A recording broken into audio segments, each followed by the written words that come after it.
Me 37.341 vota, I vetëm pas një rival në garë, Sali Berisha është rizgjedhur kryetari i Partisë Demokratike. Nga votat e numëruara, 38.902 rezultuan të vlefshme, ndërsa 1.055 antar votuan kundër Berishës dhe 506 abstenuan. Nga ana tjetër, më shumë se 12.000 antar ose 23.8% nuk ju përgjigjen thirrjes për të marrë pjesë në këto zgjedhje. Ndonse procesi zgjedhor është shoqëruar me kontestime për shkak të mungesës së një gare, Sali Berisha e cilësoi si votimin më të jashtëzakonshëm. Sot ju keni votuar për një parti demokratike, të ripërthrirë, plotësisht, të modernizuar në të gjithë dhëmtarinë e saj, për një parti demokratike të vizionit më të shkëlqyer për Shqipërinë dhe shqiptarët, në të vendosur se kur në mision në saj. Për 1.055 antarët që I dolën kundër apo abstenuan, Berisha e kishte një përgjigje. I garantoj se vota e tyre ndryshe, apo kundër abstenim qoftë, do mbahet shërim në kuptimin e asaj që do bëj gjithçka për të dhënë përgjigje në të mirë atyre hezitimeve apo vërejtjeve për të cilat ata votuan kundër ose abstenuan. Akuzat për një proces jo demokratik nisen që në nisjet procesit të garës, ku disa kandidatë që shpallën ambicien e tyre, Ervin Saljani, Evi Kokalari, Alesia Balliu, Vladimir Mulaj dhe Mere Mesela, u përjashtuan nga gara. Ish-deputeti Ervin Saljani, një ndër zërat më kritik nga radhët e demokratëve, mori vëmendjen kryesore në këtë proces zgjedhor. Demokratët e pakënaqur zgjodhën të shkruajnë emrin e Saljanit në fletën e votimit si një mesazh ndaj Berishës. Saljani, në një postim në rrjetin e tij social, dha një mesazh për të gjithë ata demokratë që sipas tij braktisën uzurpimin e PD-s. Kur gara vritet, kur alternativa përjashtohet dhe kur vula përdoret për të mbajtur peng opozitën, demokratët dinë të reagojnë me dinjitet.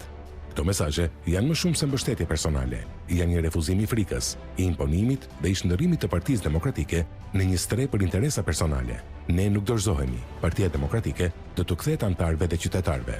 Menjëherë Berisha nuk I kurseu akuzat për ata që kërkuan ta rivalizonin. Të shtunën kam një njohje të pafund për të gjithë ata të cilët ju përgjigjen pas një propagande agresive të pafund të mafjes shtetërore, pas përpjekjes për infiltrim të eksponentëve të botës së krimit, pas përpjekjes për të përballë këtë garë me të përdal politik të cilët pasi kanë ikë nga PD-ja, kanë krijuar në parti tjera I sillte e diramat kanë dhënë të tjera. Vetëm një javë pas procesit zgjedhor, Partia Demokratike ka thirrur Kuvendin Kombëtar ku do të miratohen ndryshimet në statut.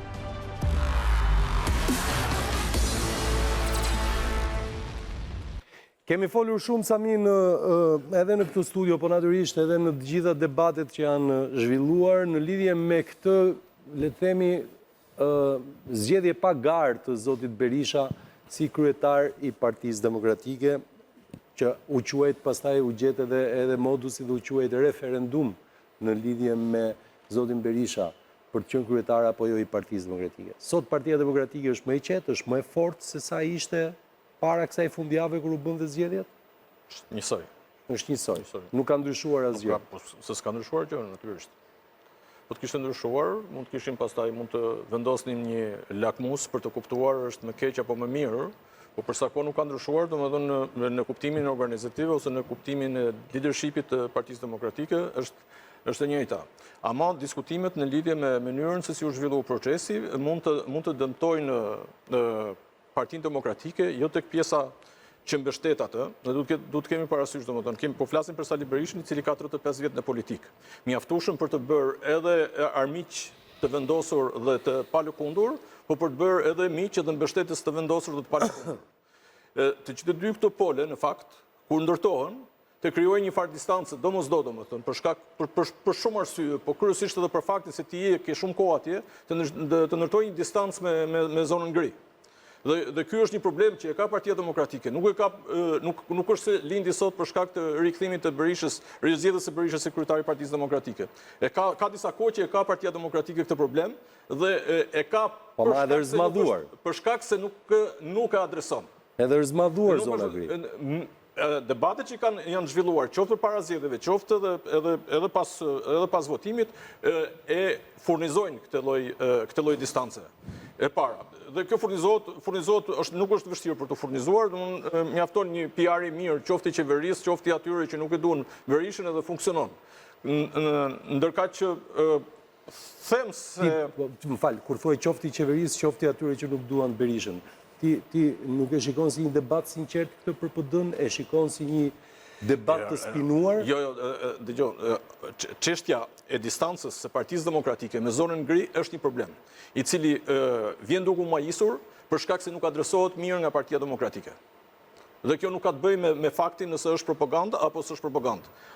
Por propaganda e ndërtuar mbi këtë gjë, i cili është fakt, ka kapacitet për ta bymyer si problematik dhe për ta çuar përtej kufive real të saj, domethënë. Vetë rizgjedhja e Berishës deri në 2030 si kryetar, nuk e shikon si një agent kryesor të bymimit të... Ky është një problem. Një problem të cilin Berisha duhet të adresojë. Nëse nuk e adreson, do ndikoj për keq në zgjerimin e Partisë Demokratike dhe në marrjen e atyre votave të cilat janë të domosdoshme.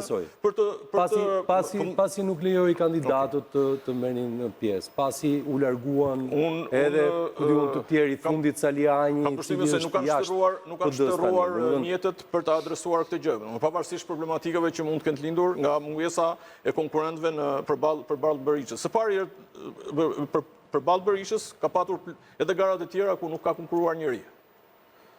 Dhe përsa kohë nuk ka një konkurrent i cili, si thua, ndërton ato modalitetet, ashtu siç janë të parashikuara nga statuti, si janë të parashikuara edhe nga rregulloria, edhe nga udhëzimi për zgjedhjet, po nga kryesia që në finale vendos në lidhje me kandidaturat. Kjo është... Sami, më fal, e kam dëgjuar edhe këtë arsyetim që jo vetëm dhe është e vërtet, jo vetëm në Shqipëri ka pasur, si thuash, gar pa kandidat në një lloj kuptimi.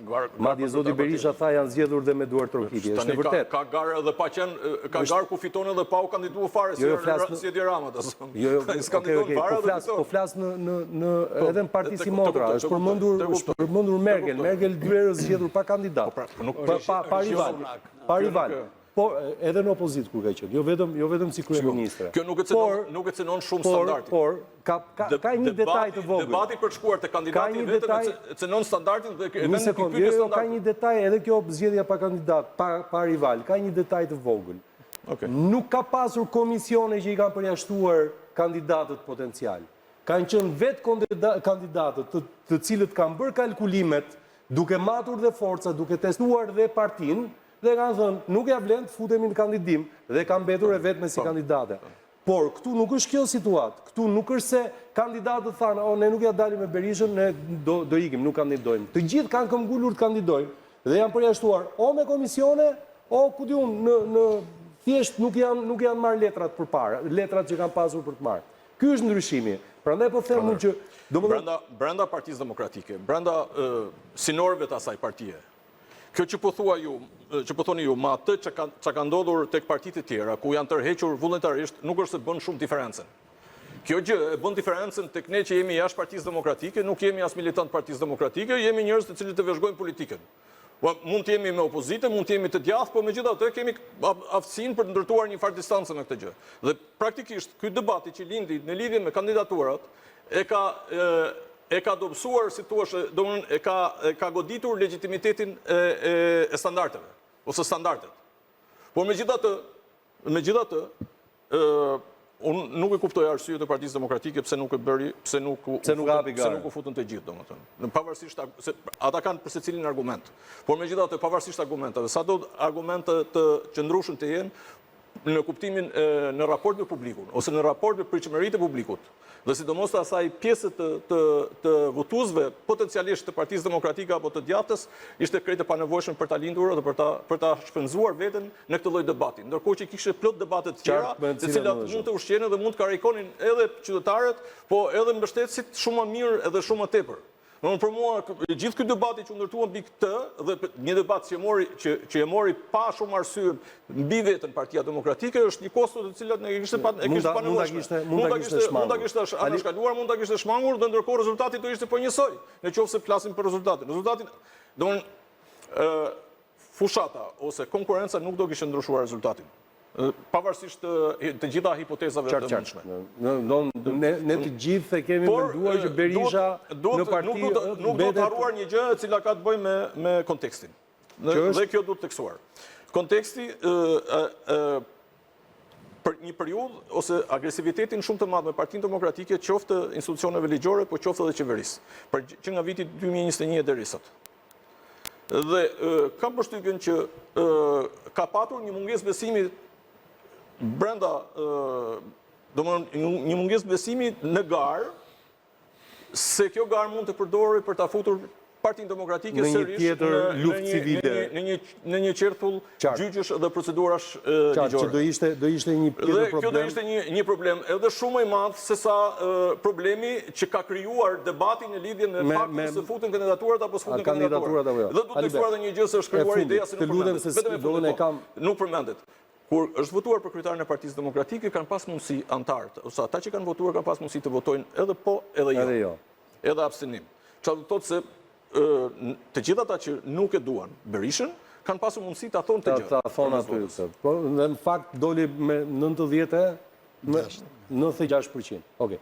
Ali Beaj. Pyetja. Pyetja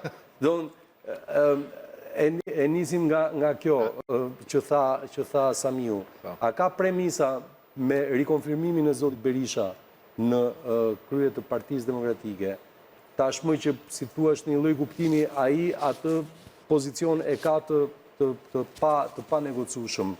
A ka premisa që Partia Demokratike gjithsesi të riorientoj rrugën e hapjes edhe të krijimit të një opozite më të gjerë dhe më kohezive? Përderisa se ka bërë deri tani, pse do ta bëjë nesër?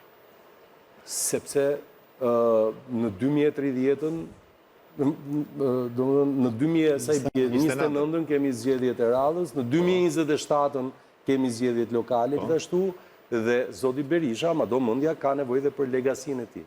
Ai jetën ta ketë sa më të gjatë dhe ndoshta e mban dhe pas 2030-s. Por gjithsesi duket sikur është mandati i fundit i tij në krye të Partisë Demokratike dhe për shkak të moshës natyrale. Në qoftë se preokupimi i Sali Berishës është legasia e tij, thënë me fjalë tjera, se kujt do t'ja lërë partinë. Jo, çfarë emri do t'i lërë vetes tek partia? A çfarë emri në histori thua? Po do ka bërë të qartë. I duhet një fitore, besoj, në Pse i duhet? Dhe pse i duhet? Për çfarë arsye? Për histori. Se po e bëj këtë. Po, jo, dakor, se u ktheva unë tek i ftuarit e tij të intervistuesit. E di pse se dua të dal tek të gjitha diskutimet që bët edhe ju dhe Samiu pak më parë, lidhur me vlerën e madhe politike që gara ka, kandidaturat alternative kanë, hapja e partisë, po doni ju, kanë vlerë vetëm për një trup kolektiv i cili ka në ADN-n e vetë frymëzimin politik, dhe synimin politik. Dhe synimi politik është të vish qeverisje tek e fundit. Po. Të rrisësh mbështetjen tënde. Apo jo? Patjetër. Arsyeja reale pse partitë politike ekzistojnë është pikërisht kjo, qeverisja, jo pushteti, se pushteti në fakt është fjalë majt. Qeverisja është e djathtë. Këta nuk e përdorin. Dhe fakti që garë nuk bëjnë, të bjem dakord tashme. Kandidatët përjashtohen, ose vetë përjashtohen. Kjo e përse është ngritur në pjedestal. Që falë që më vjen të bëjk të batutë, si ajo është preja që përdore për me të që unë e vetë vranë. Po pra. Që qasjet opozitare janë lëshuar te i tutje, si që diskutuam pak më para të çështjen e rezolutës, të gjitha këto, për një mendje të arsyeshme, jashtë emocionit, pretendoj të jem sa më jashtë emocionit, më bëjnë të arrijë në përfundimin që ajo nuk është më një trup e natyrës politike, nuk shërben më e tillë, edhe për një arsye tjetër, sepse raporti i forcave testuar disa herë tashmë, deri 25-ën, apo edhe në zgjedhjet e mëpasme, treguan për një mendje të arsyeshme përsëri që nuk ka asnjë lloj mundësie teorike në këtë lloj konfigurimi që të mund të vinë ndonjëherë në qeverisi. E në këtë pikë, në muzg të jetës vetë politike, Sali Berisha po bën zgjedhjen racionale për vetën e vetë.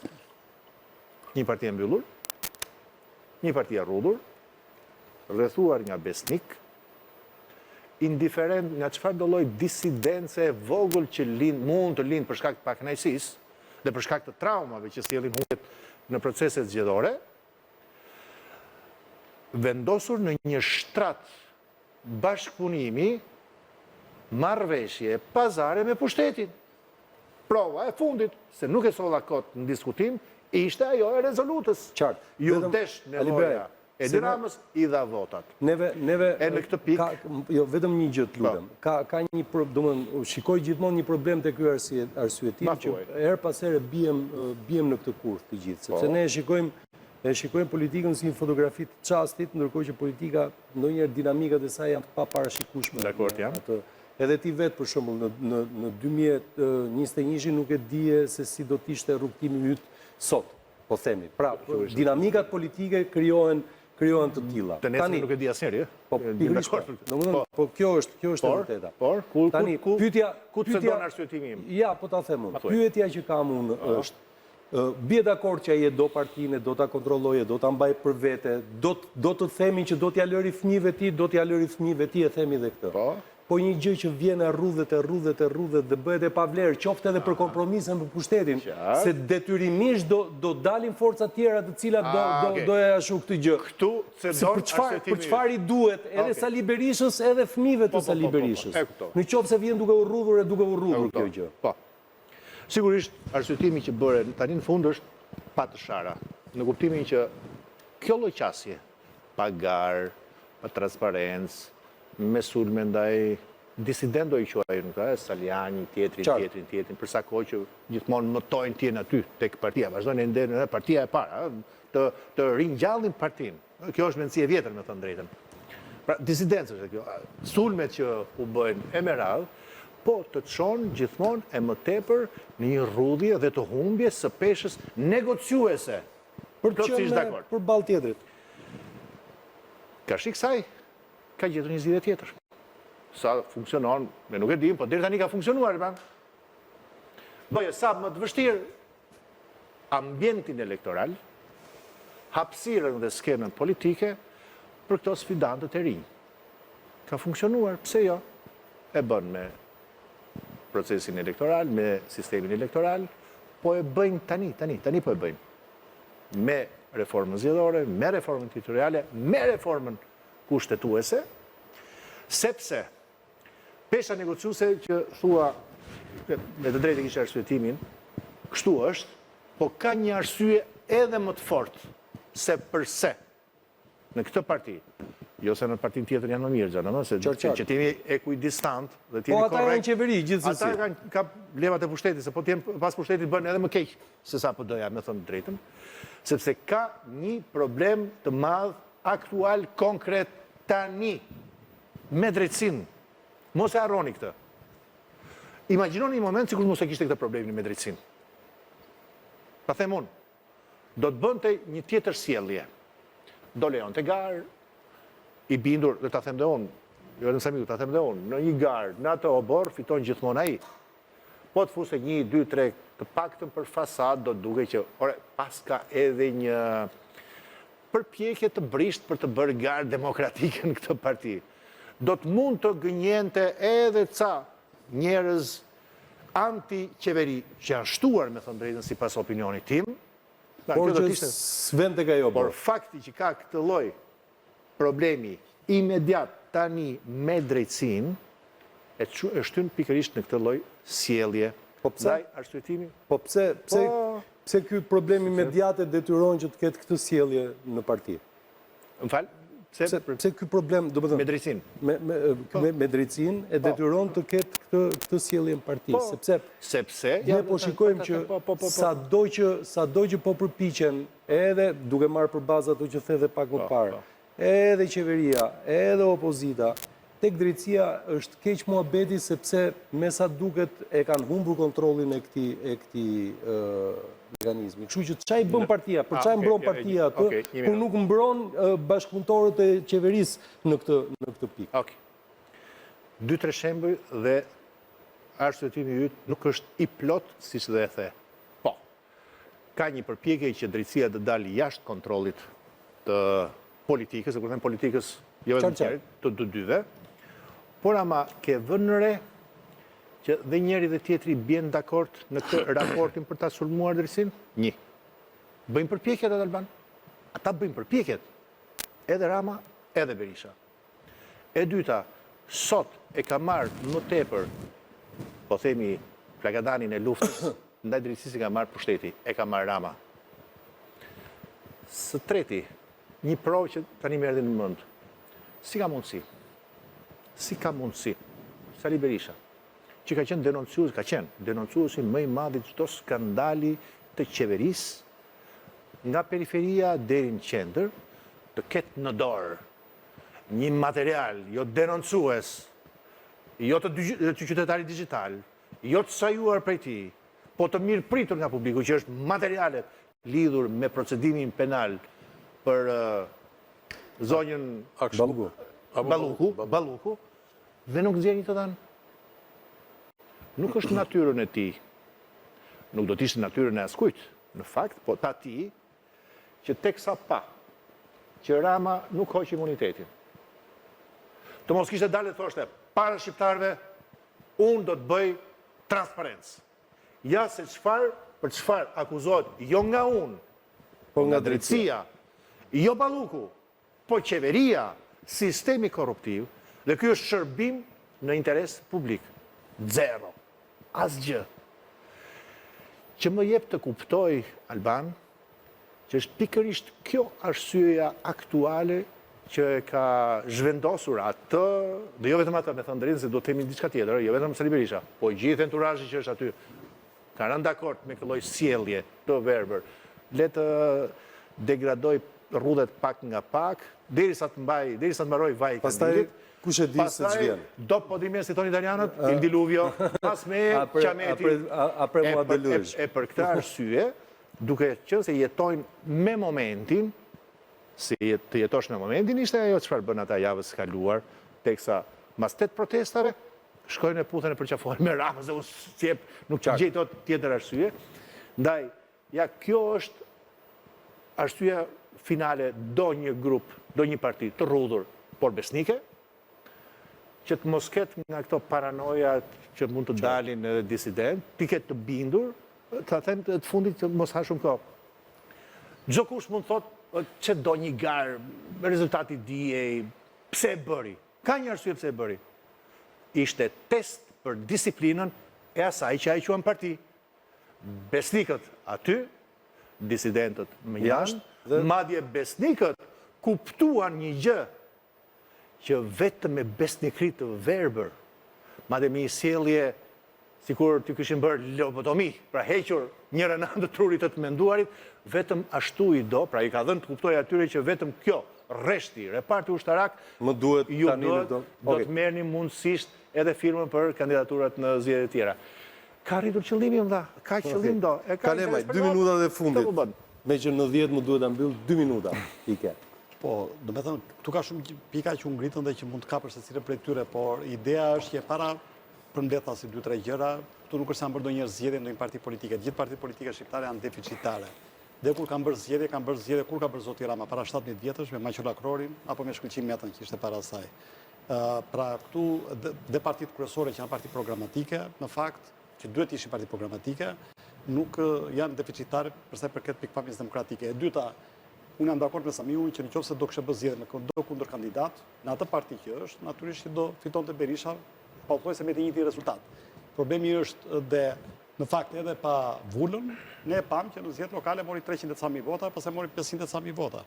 Partitë e reja që dolën si splinter parties, që shkëputën, dështuan të marrin numër votuesish. Me këtë sistem elektoral që është tani, pra unë nuk vjen dakord me atë që tha zoti Alibej pak më parë, që këta e ka bërë sistemi 4%, në fakt sistemi ka që 5%, është unë në 4% me propozim të partisë të zotit Lapaj, kanë thënë që jemi dakord parimisht të diskutojmë dhe për ulje të mëtejshme të pragut, dhe në 3%, s'ka pas propozime nga zoti Sheja. Jo, në qarqe të mëdha nuk ka qenë 4%, ka qenë më pak. Dhe 11 shtete në Bashkimin Evropian e kanë pragun 5%. Një 6 tjera e kanë 4%, pra sisteme proporcionale nuk mund të kenë prag 1%, sepse i bie pasaj të hyn fragmentim i madh. Elektorale. Disa kanë me kombesim, si Greqia, për shembull. Po pikërisht. Do të kombeson fituesin, po. Ju duhet të ishit të gëzuar që proporcionalet kombëtar me lista të hapura që ju ka qenë një kërkesë juaja themelore, është duke u materializuar. Dhe përsa i përket partijës, ka të bide spektri opozitar, nëse ai do arri të mbledhë partitë e tjera, të cilat kanë dalë nga Partia Demokratike, ose bashkëtojnë bashkë me Partinë Demokratike në një front të përbashkët opozitar, kjo është një mënyrë për të mundur qeverinë. Nga doli kjo? Se kjo është temë vete, pasandaj. Është temë vete, po është e vetmja formë në mënyrë që mund të... Po pse qegrka e kundërta e Ramës Berisha, kot me të pyetje lirë, se pse qegrka? Dhe pse nuk u shifka në sytë e publikut, pse du tjetë nuk u shifen e njëjta gjë? Në të njëjtën peshë janë dy pyetjet. Edhe ajo që thua, po edhe pyetja në sjellë. I kthehemi së shkuarës. A janë bashku në drejtësisë, që është interesi shqiptarëve? A janë bashku kundër partive të reja, që është interesi shqiptarëve? Në terma të ndryshme. Ndryshon shumë kundërshtimi i Ramës nga i Berishës. Kundër drejtësisë e kanë. Nëse ke për ta përfunduar, me shumë gjasë bashkë. Jo, do me të një ideja është, këtu, kjo temë kërkon të temë misionim vetëm. Edhe njërë, patjetër. Me gjithë si premis. E ardhmja është pikërisht kjo, do me thënë që të zjerohet opozita, jo të rudhet. Dhe kjo nuk ka të bëjë vetëm me Partinë Demokratike, po ka të bëjë me gjithë aktorët dhe faktorët opozitar. Sa do arrin të krijojnë sinergjin, kjo është anti-pushtet në funditës. Okej, ju falenderoj për bisedën, juve që na ndoqët, ne do të rishimi përsëri të premte në orën 20:30. Ju uroj të gjithëve një javë të mbarë. Mirupafshim.